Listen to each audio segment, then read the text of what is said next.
Guys, ഇന്ന് നമ്മൾ കാടമുട്ട വെച്ചിട്ടാണ് കേട്ടോ ഇങ്ങനെ ഉണ്ടാക്കിയെടുക്കാൻ പോകുന്നത്. അപ്പോൾ കാടമുട്ടൊക്കെ നമ്മൾ പുഴുങ്ങാൻ വേണ്ടി വെക്കാൻ പോവുകയാണ്. അതിലേക്ക് ഒരു സാധാ കോയമുട്ടും കൂടി വെച്ചിട്ടുണ്ട് കേട്ടോ.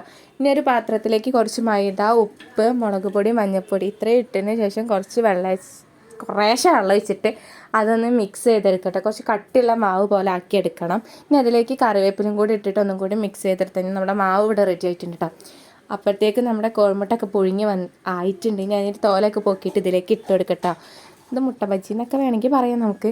ഇതിൻ്റെ സാധാ കോഴിമുട്ട വെച്ചിട്ട് നമ്മളിത് ഉണ്ടാക്കുന്ന വീഡിയോ ഓൾറെഡി ചാനലിൽ ഇട്ടതാട്ടോ. അത് കാടമുട്ട കണ്ടപ്പോൾ ഒന്ന് ഉണ്ടാക്കി വെക്കാൻ തോന്നി കേട്ടോ.